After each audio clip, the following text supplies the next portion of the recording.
kill his parents? Tonight, Lyle Menendez speaking publicly.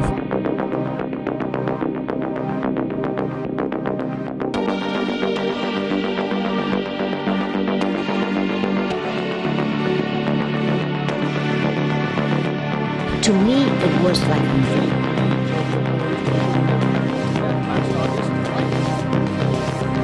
What's the problem? What's the problem? I'm gonna kill my dad.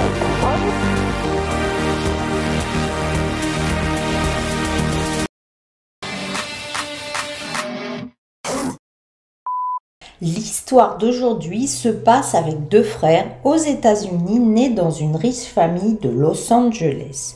Eux, ils sont allés au cinéma, mais malheureusement, quand ils vont rentrer chez eux, ils trouvent leurs parents dans un bain de sang abattu à bout portant.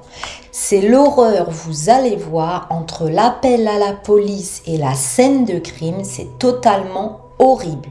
Parlons de ces deux frères. Il y a d'abord Joseph Lyle Menendez, né le 10 janvier 1968. Et il y a aussi Eric Galen Menendez, né le 27 novembre 1970. Ils sont donc tous les deux frères, je viens de vous le dire, et ils vont être très connus, même mondialement, à cause de cette affaire.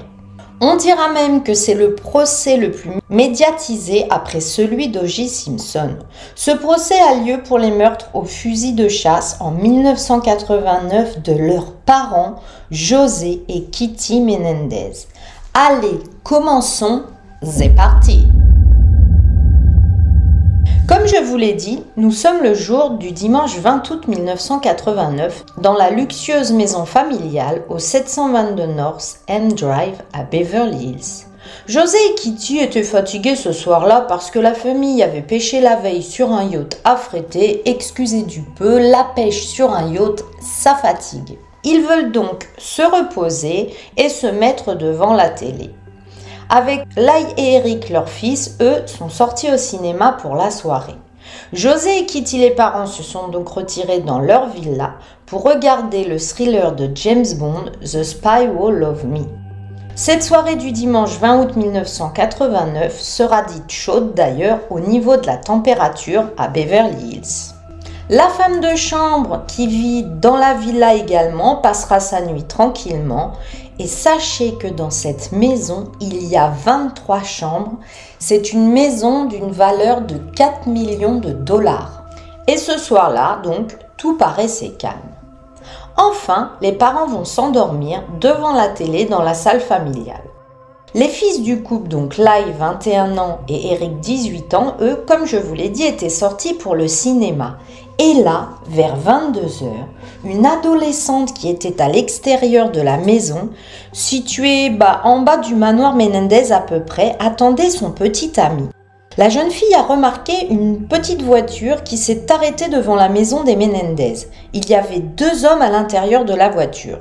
Les hommes vont sortir de la voiture, un homme est allé au coffre et l'autre a marché vers la maison. La jeune fille a perdu tout intérêt de cette scène et a regardé ailleurs parce que ça ne l'intéressait pas, parce qu'on est à Beverly Hills et puis qu'elle attendait son petit ami. Ce manoir justement, le manoir des Menendez, est reculé par rapport à la rue. Il est ombragé par un feuillage dense et protégé par un système de sécurité très élaboré. La maison avait été louée à une succession d'hommes d'affaires, d'artistes comme Prince et Elton John. Il y a une haute clôture de fer qui entoure toute la villa. Les portes extérieures autour des murs sont également en fer.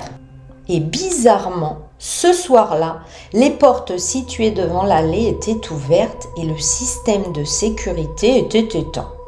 Vers 22h, les voisins ont rapporté avoir entendu ce qui ressemblait à des pétards. Mais ils ont rejeté l'idée que c'était quelque chose d'important, il n'y avait jamais rien à craindre dans ce quartier. À 23h47, le 27 août 1989, un appel au 911 a été reçu au service de police à Beverly Hills. Le service du 911 va tout enregistrer en continu. Il sera dit comme suit. Répartiteur. Urgence de Beverly Hills? Lyle Menendez. Oui, la police, Répartiteur. Quel est le problème? Lyle. Nous sommes les fils. Et puis il commence à pleurer. Répartiteur. Quel est le problème? Quel est le problème? Lyle. Toujours en train de pleurer. Ils ont tiré et tué mes parents. Répartiteur. Quoi? Qui? Sont-ils toujours là? Lyle. Oui. Répartiteur. Les gens qui... Lyle. Non. Répartiteur. Ils ont été abattus? Lyle. Eric, mec, ne fais pas ça. On entend des sons, des fonds, des cris et Lyle criant. Eric, ferme ta gueule. Le répartiteur dira. J'ai une personne hystérique au téléphone. La personne est-elle toujours là? Deuxième répartiteur. Qu'est-ce qui s'est passé? Avez-vous été en mesure de comprendre ce qui s'est passé? Lyle. Je ne sais pas. Deuxième répartiteur. Vous êtes rentré à la maison et vous avez trouvé qui a tiré? Lyle. Ma mère et mon père. Premier répartiteur. Sont-ils toujours dans la maison, les gens qui ont fait la fusillade? Lyle qui crie. Eric, mais éloigne de toi d'eux. Deuxième répartiteur. Qui est la personne qui est abattue? Lyle. Ma mère et mon père. Kitty et José, baignés dans un bain de sang devant la télé dans leur salon sur leur canapé. Comment cette vie de famille dans une luxueuse ville de Los Angeles a pu tourner en une soirée en une vision d'horreur? Eh bien, reprenons dès le départ cette vie de famille, les parents, les amis, les enfants, pour essayer de comprendre ce qui nous mène à une telle scène. D'ailleurs, si t'es pas abonné, c'est le moment, abonne-toi parce que c'est ce qui peut m'aider le plus pour tout mon travail. On reprend. Parlons des parents. Bien qu'elle ait 47 ans, Kitty était toujours très attirante. Elle avait les cheveux blonds et les yeux verts. Lui, à 44 ans, José pouvait passer pour quelqu'un de beaucoup plus jeune. Il avait la tête couverte de cheveux noirs épais et il était en bonne forme physique car il jouait souvent au tennis. Parlons tout d'abord de leur enfance. José est né en 1944 dans une famille de classe moyenne à Cuba. Son père était un joueur de football, bien connu aussi parce qu'il avait un cabinet d'expertise comptable. Sa mère était une nageuse qui a été élue au temple de la renommée sportive de Cuba. José avait deux sœurs aînées, Teresita, connue sous le nom de Terry, et Martha. Bien que la famille ne soit pas riche, les réalisations des parents de José dans le sport leur ont garanti une place dans la haute société cubaine. José avait 5 ans de moins que Terry et a été gâté et adoré par sa mère. José n'a pas réalisé son rêve d'être dans une grande université, mais il a quand même eu son diplôme d'un collège de la Ivy League. José a remporté une bourse d'études sportives en natation, mais il n'aimait pas cette université, comme je vous l'ai dit avant, puisque ce n'était pas son rêve. Puis, il va finalement quitter l'athlétisme et ses études. Et là, il y avait une personne qui faisait du bien à José. Elle s'appelait Kitty Henderson. Kitty, elle est née en 41. C'est la plus jeune des 4 enfants. Pendant sa petite enfance, la famille de Kitty était de la classe moyenne. Son père possédait une entreprise de chauffage et de climatisation et il s'est très bien débrouillé pour élever toute sa petite famille. Bien que la famille de Kitty semblait aimante et proche, le père de Kitty battait sa mère et même parfois devant leurs enfants, ce qui laisse de très violents souvenirs de famille à Kitty. Charles Anderson a également battu ses enfants avant que Kitty, sa fille, n'entre au lycée. Son père a quitté sa mère pour une autre femme, et heureusement. Afin de subvenir aux besoins de la famille, la mère de Kitty a travaillé pour United Airlines à l'aéroport de Midway, en dehors de Chicago. Les parents de Kitty ont finalement divorcé, et cela laissera de grosses cicatrices émotionnelles à Kitty. Tout au long de son enfance, Kitty sera une jeune fille déprimée, douce, effacée et très prostrée. Elle avait peur qu'on la tape puisqu'elle avait eu justement le modèle de son père sur sa mère. Le père de Kitty s'est remarié et a continué à vivre à Oakland. Sa mère ne s'est jamais remariée, elle est devenue amère et déprimée par le divorce et l'échec de sa famille. Kitty a grandi convaincue que le divorce était la pire chose qui puisse arriver dans la vie d'une femme. Kitty, elle détestait son père. D'ailleurs, elle n'avait plus de contact avec lui. Au cours de sa dernière année de lycée, elle a rencontré José. Kitty va gagner beaucoup de confiance en elle grâce à sa participation à diverses activités. Au cours de la dernière année 1962, Kitty avait assez de confiance pour gagner le concours de beauté de Miss Oaklawn. Et comme je vous l'ai dit, Kitty et José donc se sont rencontrés. Après peu de temps, Kitty et José sont devenus inséparables. Pour José, Kitty était attirante, non seulement physiquement mais aussi mentalement. Kitty était la fille parfaite, il fallait l'épouser. En remportant Kitty, lui, José, se sentait l'homme parfait avec la femme parfaite. Il se sentait aussi accompli que tout ce qu'il voulait accomplir dans la vie.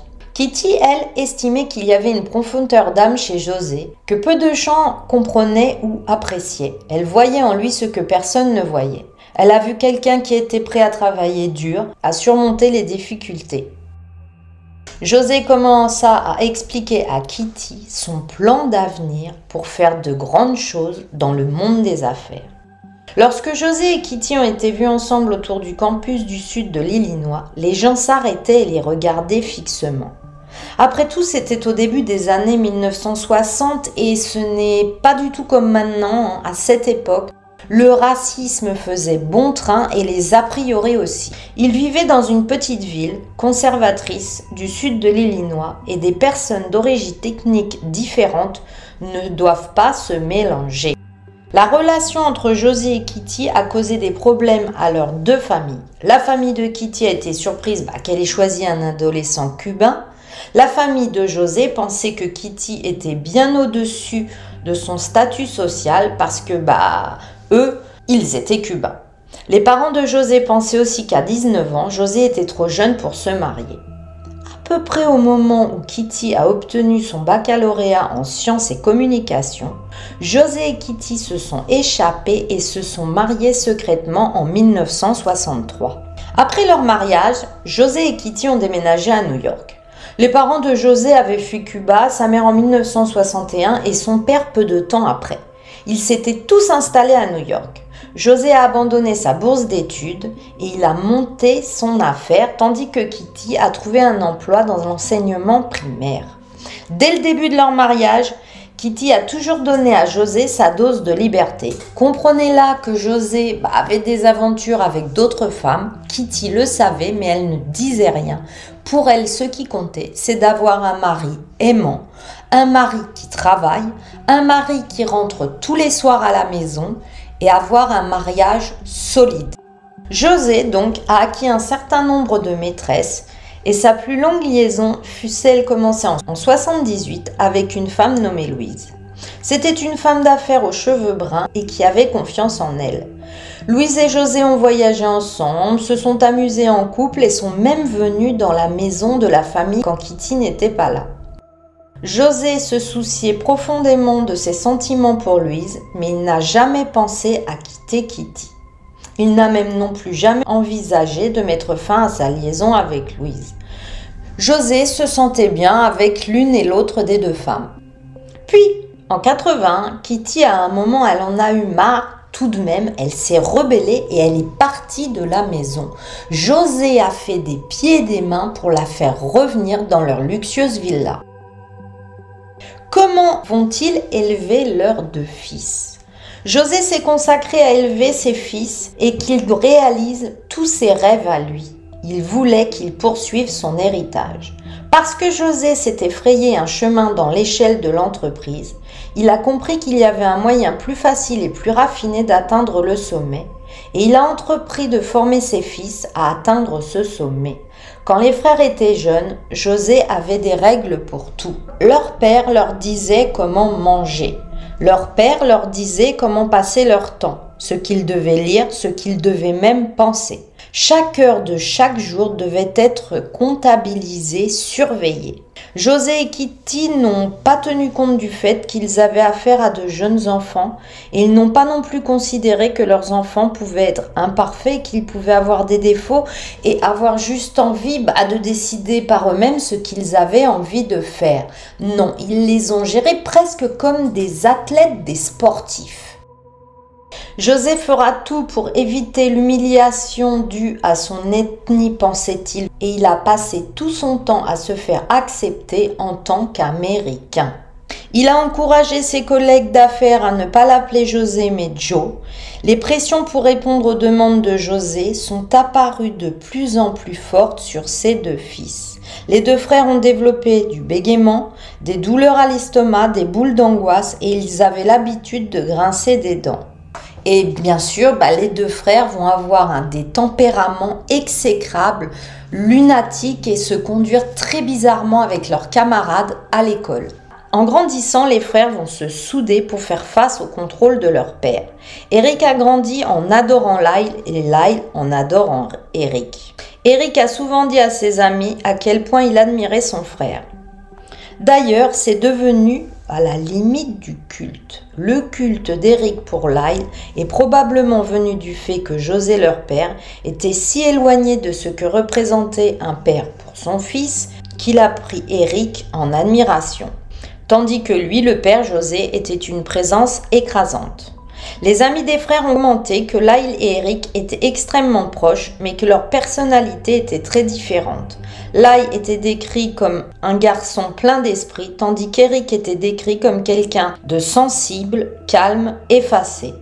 Et là, le père, José, en plus de tout le reste, va les encourager à trouver un sport. Mais un sport qui ne les obligeait pas à être membres d'une équipe. Pourquoi ? Il estime que le travail d'équipe remettait en question son autorité et remettait en question la façon dont il élevait ses fils. Au moment où Lyle avait 12 ans et Eric 9 ans, ils vont choisir le tennis. Mais qu'en est-il de ces deux frères et de leur réaction vis-à-vis d'un père aussi prégnant ? Eux, déjà, les enseignants ont remarqué que les devoirs que les frères ont remis étaient bien meilleurs que le travail qu'ils accomplissaient en classe. Comment pouvait-il y avoir une telle différence entre leur travail en classe et les devoirs qui étaient remis ?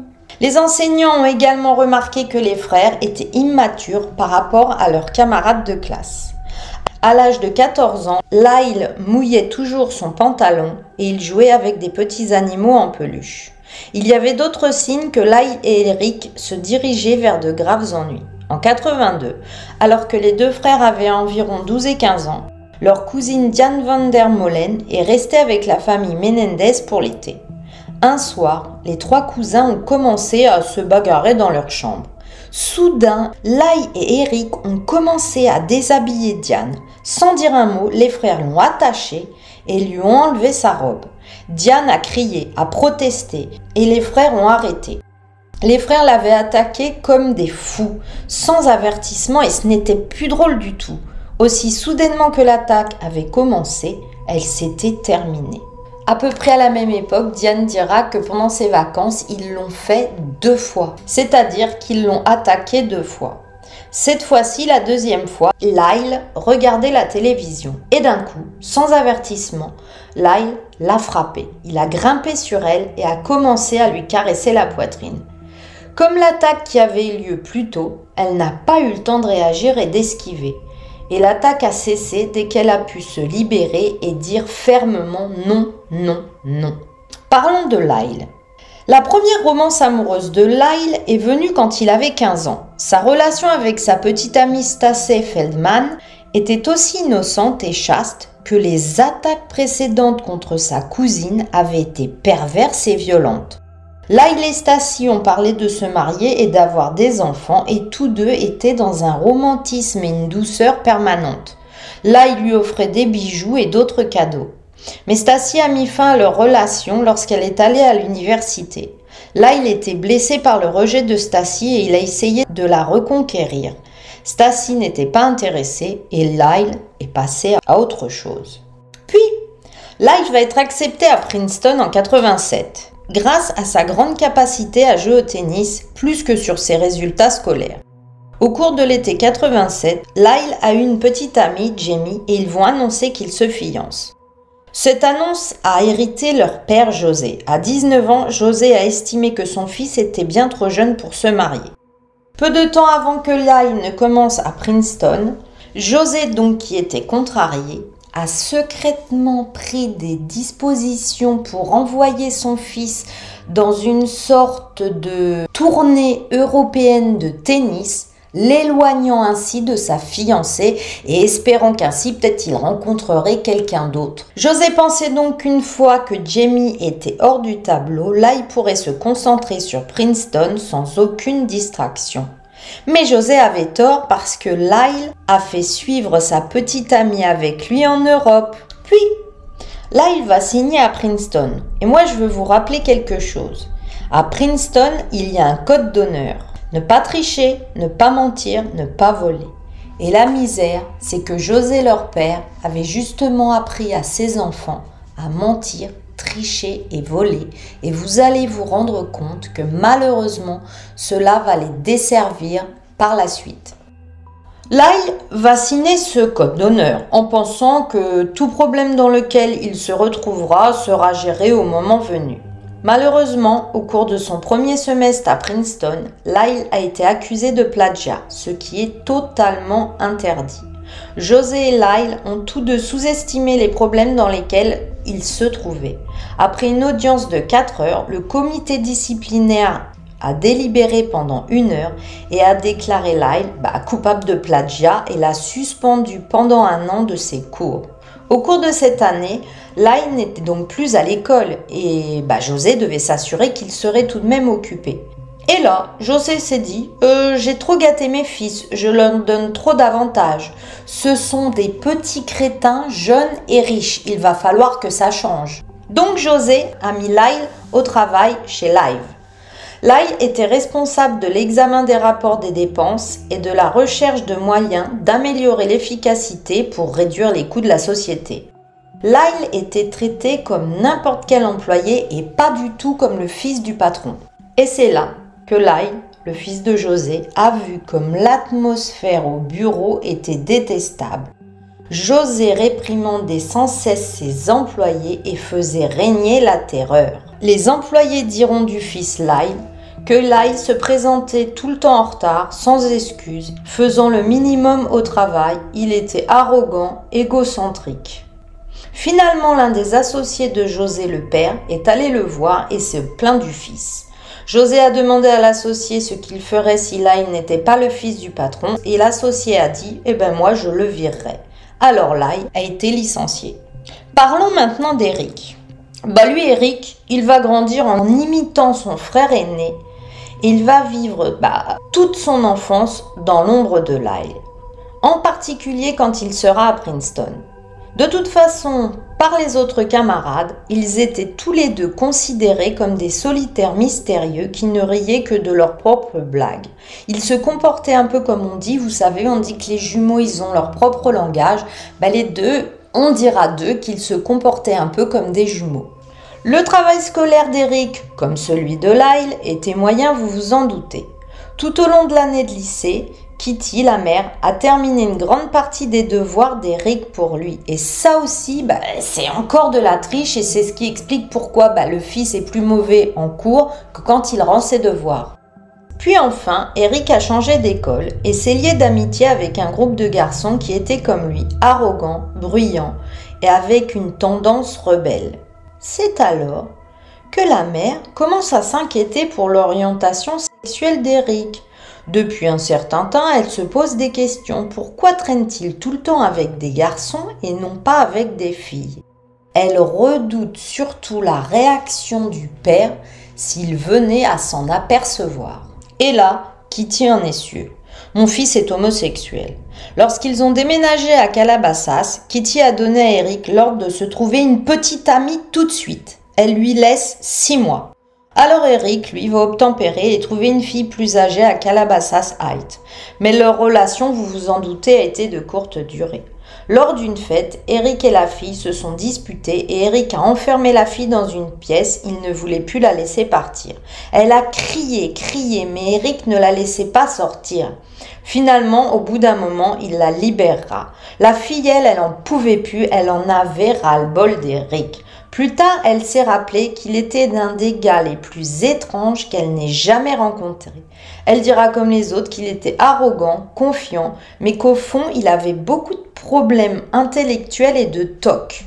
Eric va avoir plus tard une autre petite amie, Janice, que Kitty et José. Alors là, il l'adore, Janice, il l'adore, contrairement aux copines de Lyle. En juillet 88, Eric et Lai ont commencé à entrer par effraction dans des maisons à Calabasas. Oui, vous avez bien entendu, les deux frères là, ils ont le passe-temps de rentrer dans des maisons par effraction. Les frères ont cambriolé les maisons appartenant aux parents de leurs amis et ont été surpris avec de grandes quantités d'argent et de bijoux qu'ils avaient volés. Les frères avaient trouvé ainsi une source facile pour se procurer de l'argent puisque, comme je vous l'ai dit, le père ne leur donnait pas facilement de l'argent. Il ne voulait pas que ce soit des gosses de riches. Le montant d'argent et de bijoux que Lai et Eric ont volé a été estimé à 100 000 $. C'est assez grand pour être classé comme un crime appelé cambriolage de grand vol. Le détective shérif du comté de Los Angeles qui a enquêté sur les cambriolages a reçu une interruption dans l'affaire après qu'Eric ait été arrêté pour une infraction de conduite à Calabasas et que les biens volés étaient trouvés dans le coffre de sa voiture. Plus tard, le détective va s'apercevoir qu'une des maisons que le frère avait cambriolées, il manquait un coffre-fort, il l'avait emmené. Et les gens vont dire, les propriétaires de la maison, que quelques jours plus tard, le coffre-fort a réapparu. Il semblerait que les voleurs avaient développé une conscience coupable et rendu le coffre-fort qu'ils avaient volé. José le père était furieux à propos des cambriolages, vous l'imaginez, et on n'a pas envie de mettre le père en colère. José ne voulait pas que ses fils passent du temps en prison et il a embauché Gérald de Chalef, un avocat de la défense pénale très respecté, pour les représenter. On veut pas que nos fils volent, mais on va les faire sortir quand même de prison. Chalef a été en mesure de conclure un accord avec le bureau du procureur du comté de Los Angeles qui absoudrait Lai de toute participation au cambriolage si Eric, lui, assumait la responsabilité de tous les crimes. Eric était un mineur et il aurait donc une peine moins lourde. Chalef a pu convaincre le juge de condamner Eric au service communautaire avec les sans-abri. José le père a émis un chèque de 11 000 $ aux victimes pour couvrir les articles qui avaient été volés. Maintenant que vous connaissez tout le contexte familial, comment les parents se sont rencontrés, comment malheureusement les enfants ont été élevés, que la mère a passé son temps à être une femme trompée, que le père était potentiellement violent aussi bien sur le mental des enfants que physiquement, revenons à l'autopsie. Le docteur Golden a examiné la blessure du fusil de chasse à la tête de José le père. Il a décrit la plaie comme une lacération biaisée assez grande pour qu'un adulte puisse mettre son poing à travers. Il y avait une déformation du visage causée par de multiples fractures ainsi que celle de la mâchoire. Le pistolet aurait littéralement été placé contre l'arrière de la tête de José. Le reste des blessures de José n'aurait pas été immédiatement mortel, bien que tout ait entraîné une grande perte de sang. Il y a 2 coups de feu au bras droit, l'un sous l'épaule qui a fracturé l'humérus et l'autre à l'avant-bras droit. Il y a eu un tir au coude gauche. La trajectoire du tir était de l'arrière vers l'avant. José a reçu une balle dans le bas du genou gauche, créant une plaie qui a fracturé le fémur gauche. Le cœur de José avait pompé du sang dû à sa blessure à l'arrière de la tête. Alors que les enquêteurs pensaient initialement que c'était le premier coup de feu tiré sur José, il ne l'était pas. Le docteur Golden a déclaré qu'il ne pouvait pas déterminer l'ordre des coups, mais ce n'était pas celui-ci. L'autopsie de Kitty a révélé qu'elle avait reçu une balle dans la joue gauche qui a causé un trou dans son visage, qui lui a elle aussi fracturé la mâchoire. Il y a d'autres blessures sur le crâne de Kitty et un coup de feu qui a également lacéré son cerveau. Kitty avait 3 blessures sur le visage. Le plus dommageable s'étendait de la joue droite de Kitty jusqu'à son nez, jusqu'à sa joue gauche. Le docteur Golden a également découvert que le pouce droit de Kitty était coupé, ce qui pensait qu'elle avait fait de l'autopréservation, qu'elle aurait bougé sa main devant son visage pour se protéger. Il y avait un seul problème avec cette théorie, c'est que c'était du côté de la paume et non du dos de la main. Or, on ne tient pas sa main comme ça quand on se protège, mais plutôt comme ça. Kitty a également eu des blessures au fusil de chasse à l'avant-bras droit et au sein gauche et 3 blessures à la jambe gauche. C'est une véritable boucherie, un véritable carnage. Mais que deviennent les fils à la suite de cette nuit horrible? Lyle et Eric, les fils, ont organisé un service commémoratif élaboré pour José et Kitty, leurs parents, le 25 août 1989 à Los Angeles. Eux, bizarrement, ils sont arrivés avec 1 heure de retard, peut-être la tristesse. Eric avait l'air d'être mal à l'aise, son visage était rouge et enflé. C'est un événement dur et triste qui expliquerait cet état. Par contre, son frère, Lyle, il semblait calme, cool, détendu. Pour Lyle, cet événement a marqué son arrivée dans le monde des affaires et là, il faisait le show. Les journalistes pensaient donc, c'était lui maintenant le boss, José n'était plus là. Au service funéraire, Lyle a parlé pendant 30 minutes et s'est rappelé à quel point ses parents étaient importants pour lui. Eric, lui le frère, était trop contrarié pour parler. Il semblait que ce jour-là, les meurtres de leurs parents ont affecté Lyle et Eric extrêmement différemment. Puis, quelques jours passèrent. Qu'allait-il faire? Eric ne savait pas s'il devait recommencer à fréquenter l'UCLA à l'université ou se consacrer simplement au tennis.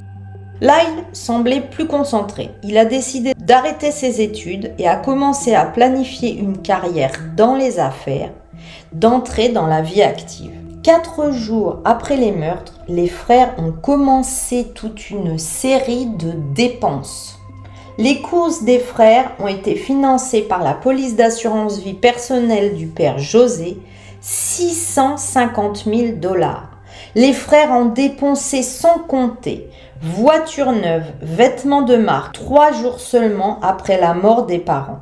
Les frères ont dépensé 15 000 $ en montres Rolex et en pinces à billets, c'est des petites pinces en or qu'on met sur les billets pour les faire tenir. La majeure partie des actifs du domaine était une maison à Calabasas, mais il y avait aussi un manoir à Beverly Hills. Lorsque les prêts sur les 2 propriétés ont été déduits, la valeur des biens immobiliers de José le père était de 5,7 millions de $. Au moment de son décès, José possédait 330 000 actions de Live Entertainment qui se négociaient autour de 20 $ par action. Et comme je vous l'ai dit, il en avait 330 000. À tout cela s'ajoutaient des biens personnels et les automobiles de José et de Kitty.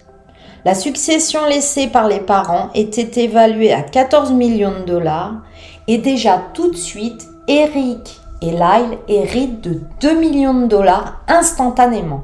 2 millions de $, ce n'est pas un petit héritage. Il est bien au-dessus de ce qu'on peut imaginer.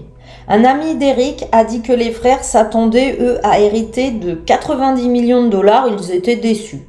Les frères étaient convaincus que José avait caché 75 millions de $ quelque part dans un compte bancaire en Suisse. Pourtant, à leurs amis, aucun des 2 frères n'était capable d'expliquer comment leur père aurait pu accumuler une telle fortune. Était cela encore une façon pour les 2 frères de se vanter de choses incroyables? Environ une semaine après le décès de leurs parents, Lyle et Eric ont rencontré des dirigeants de la société Live Entertainment de leur père pour discuter des actifs et puis pour recevoir les biens de la société. Les frères ont été surpris d'apprendre que la police d'assurance de 5 millions de $ avait été achetée par José mais qu'elle n'était pas valide parce qu'il n'avait pas réussi à passer l'examen physique requis par la compagnie d'assurance. Depuis la mort de leurs parents, les frères vivaient très mal le fait de vivre dans le manoir où avaient eu lieu les crimes, vous vous en doutez, et ils décidèrent de vivre dans un hôtel de luxe, un palace. Les frères ont dit à leurs amis qu'ils avaient déménagé d'hôtel en hôtel parce qu'ils craignaient que les mêmes mafieux qui ont assassiné leurs parents s'en prennent à eux. Immédiatement après les meurtres, ils vont payer une facture de 8 800 $ à l'hôtel Bel Air, 2 000 € de facture pour le service d'étage et des milliers d'euros pour des gardes du corps, limousines, aides ménagères, etc. Après avoir vécu dans divers hôtels de luxe à Beverly Hills, les frères ont loué des appartements adjacents dans les Marina City Tower et Marina Del Rey. L'appartement de Lyle est loué pour 2 150 $ par mois, tandis que celui d'Eric 2 450 $ par mois. Les frères lorgnent tous les deux sur un penthouse. Alors vous savez ce que c'est? C'est un appartement en fait qui occupe tout un étage et où vous pouvez même avoir le balcon qui fait tout le tour. Eh bien eux, ils lorgnent sur un penthouse de près d'1 million de dollars. Donc Lyle a engagé des gardes du corps pour voyager avec lui pendant ses déplacements. Les gardes du corps ont été alarmés lorsque Lyle a sauté de sa limousine avant qu'elle ne s'arrête complètement. C'est-à-dire que le gars, son chauffeur, il est en train de conduire la limousine et lui, il ouvre la porte, il sort. Il n'attend pas que le chauffeur se gare. Les gardes du corps, ils veillent sur sa sécurité. Ils n'ont pas envie qu'il se fasse mal en sortant de la voiture qui est encore en train de rouler. À une certaine occasion, les gardes du corps diront qu'il avait acheté pour 24 000 $ d'équipements stéréo, télé, chaîne hi-fi, etc. Le 4 septembre, Lyle a dit aux gardes du corps qu'il n'avait plus besoin d'eux parce que du coup, son oncle avait contacté quelqu'un de la mafia et s'était arrangé avec lui, il n'y avait plus aucun problème. Mais les achats des frères totalement frénétiques se sont poursuivis. Lyle a décidé qu'il devait avoir une nouvelle voiture. L'Alfa Romeo rouge, ça ne suffit pas. Il veut une Porsche 911 Carrera gris métal. Beaucoup plus cher, 64 000 $. Eric, lui, il a changé sa Ford Escort contre une Jeep Wrangler. Puis, en octobre 89, Lyle a débité plus de 90 000 € avec sa carte American Express, enfin sa carte, celle de son père. Il voyageait fréquemment entre le New Jersey et la Californie en avion. Il s'occupait avec des gens d'affaires, des dépenses, il essayait de s'investir en tant que businessman. Il louera même pour se faire un bureau pour 3 000 $ par mois dans un centre commercial. Le bureau était donc utilisé pour ses business. Et puis, les frères vont avoir d'autres rêves toujours plus. Lyle a acheté un restaurant, le Café Snack Shop à Princeton, spécialisé dans les ailes de poulet épicées. Lyle a payé 550 000 $ pour le Chuck's, que le propriétaire du Teresa's Pizza pensait que c'était ridicule et qu'il valait 2 fois moins. Beaucoup de gens pensaient que Lyle, là, il est en train de perdre la tête et qu'il faisait tout et n'importe quoi. Mais bon, ses oncles vont l'aider et autoriser cette vente. Ils vont contracter avec lui un prêt pendant la succession pour financer l'accord. Après avoir acheté le restaurant Chuck's, Lyle a annoncé qu'il voulait ouvrir un deuxième emplacement dans un centre commercial voisin. Il envisageait d'ouvrir des sites près d'Ucla et puis un autre près du Nouveau-Brunswick. Finalement, il a voulu ouvrir un Mr. Buffalo's tous les 2 mois. Là, il était rendu. Il ouvrait à gogo et l'argent coulait à flot. Eric, lui, il en a également profité. Lui, carrément, il va se mettre mécène. Il va parrainer un concert de rock au Palladium de Los Angeles. Il va donner 40 000 $ à un partenaire comme la moitié du paiement nécessaire pour ce fameux concert. Et le partenaire va disparaître avec l'argent d'Eric et il n'y aura jamais de concert. Du coup, Eric a décidé qu'il n'était pas fait pour le monde des affaires, ni pour l'université d'ailleurs, et il va retourner à sa carrière de joueur de tennis. Et là, il veut être le plus fort et toujours plus, il va embaucher un coach personnel pour le tennis et le payer 60 000 $ à l'année. Eric et l'entraîneur vont commencer à voyager beaucoup, séjournant dans des hôtels luxueux, dépensant à gogo et jouant peu au tennis en fin de compte. Mais parlons de ce procès par rapport au meurtre. Tout d'abord, les témoignages des fils, puisque ce sont bien eux qui sont arrivés sur les lieux et ont découvert leurs parents dans une mare de sang. Lors de leur procès, Eric a dit qu'il avait repéré une cartouche de fusil de chasse qui était sur le sol et allez savoir pourquoi, dès qu'un policier avait le dos tourné, il a mis la coque de cartouche dans sa poche. Je vous avais dit aussi que la sécurité au domicile était à un niveau élevé, et bien ce jour-là, elle était éteinte. À noter quand même que José avait la fâcheuse tendance à d'éteindre ce système d'alarme et de laisser les portes ouvertes, même après que sa Mercedes avait été volée quelques jours avant. Par contre, Kitty la mère, elle était agitée dans cette période, c'est la période qui a précédé les meurtres.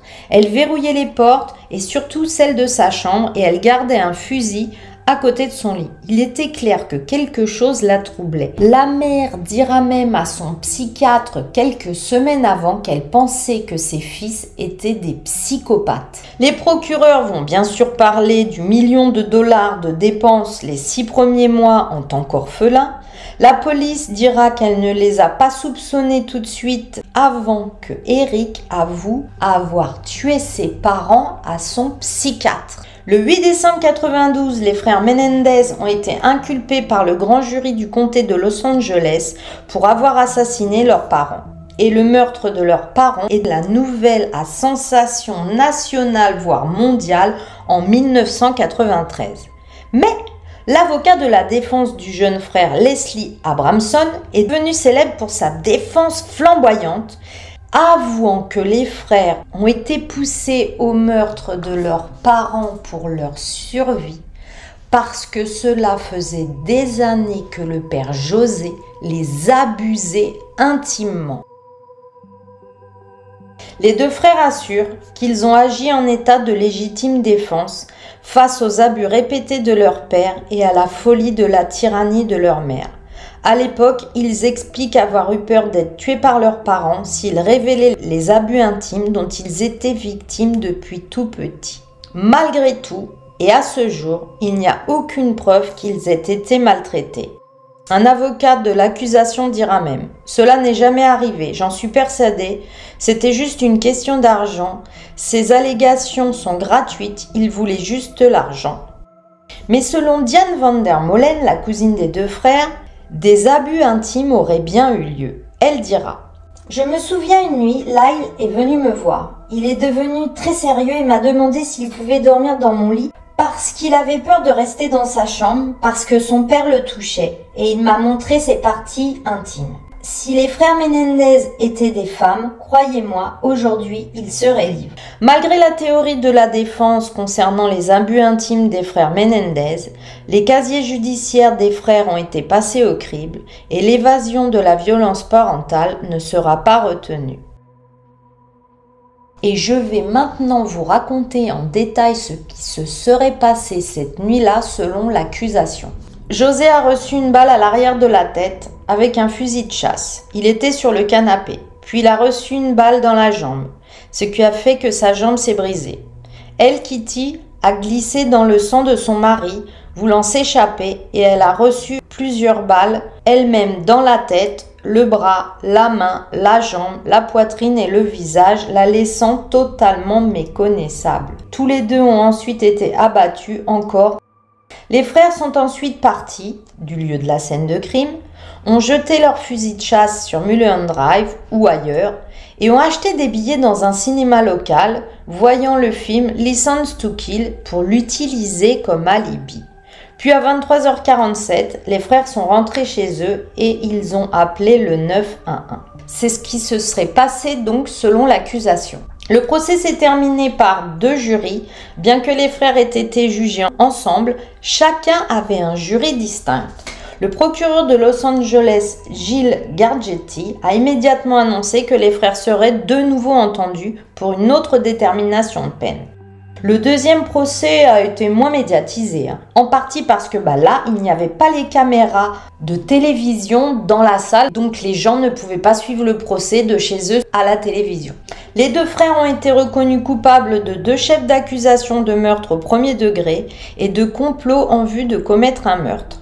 Dans la phase de peine du procès, le jury n'a pas soutenu les condamnations à mort pour les frères, mais a plutôt renvoyé des recommandations de prison à perpétuité. À noter que le jury a déclaré plus tard qu'à aucun moment ils n'ont retenu l'idée d'abus intimes sur les 2 frères. Ils ont simplement retenu les antécédents de violence et de prégnance du père. Le 2 juillet 1996, Weisberg a condamné Lyle et Eric Menendez à la prison à vie sans possibilité de libération conditionnelle. Le 10 septembre 1996, le département des services correctionnels de Californie a séparé les frères pour leur détention, les envoyant dans différentes prisons. Ils sont classés tous les 2 comme des détenus à sécurité maximale. Mais qu'en est-il de leur vie en prison? Parce que vous allez voir, il s'en passe des choses. Depuis leur entrée en prison, les deux frères se sont mariés, même si la Californie n'autorise pas les visites conjugales, ils ont réussi à se marier. En 97, lui, Lyle, a épousé sa petite amie d'avant de longue date, Anna Erickson, qui est d'ailleurs mannequin. Mais le mariage, il a duré qu'1 an, parce qu'elle a découvert que lui, il avait d'autres nanas avec qui il correspondait de la prison, il écrivait à d'autres femmes, et donc elle a demandé le divorce. En novembre 2003, Lyle, alors âgé de 35 ans, a épousé Rebecca Sneed, une rédactrice en chef de magazine, âgée de 33 ans, lors d'une cérémonie dans une zone de visite à sécurité maximale de la prison. Lyle et Rebecca, eux, ils se connaissent depuis 10 ans et correspondaient également depuis très très longtemps. En 97, Eric aurait été remarié dans une cérémonie téléphonique à la prison d'État de Folsom, dans une salle d'attente de la prison. Tamia déclara plus tard: notre gâteau de mariage était trop beau, nous avons tout improvisé, c'était merveilleux. Dans une interview, elle a dit que c'était dur de ne pas pouvoir serrer son mari dans ses bras depuis 6 ans qu'ils étaient mariés. À savoir qu'Eric en prison a travaillé comme concierge de nuit et qu'il partage la cellule avec un autre prisonnier. En 2008, les deux faisaient partie du système du département californien des services correctionnels. Lyle était détenu à la prison de Mule Creek, Yon, et Eric a été incarcéré à la prison d'État de Pleasant Valley à Coalinga. Selon les termes des peines pour leurs crimes multiples, les deux frères sont censés passer le reste de leur vie en prison. Eric va dire que cela fait plus de 10 ans qu'il n'a pas parlé à son frère Lyle. Lyle, lui, justement, il a maintenant 55 ans et travaille comme concierge à la California Correction Institution. Selon leur tante Martha, on va pas dire qu'elle les adore, elle dit qu'en prison, ils sont perçus comme un couple de gars riches et les gens les détestent. Quant à Eric, il a dit: je suis en paix aujourd'hui, je suis en paix parce que j'ai accepté tout, parce que ce n'est pas grave et ce n'est pas grave de ne pas tout comprendre. J'aimerais pouvoir voir mon frère, mais ce n'est pas possible. D'ailleurs, à savoir qu'il correspond toujours par courrier avec son frère.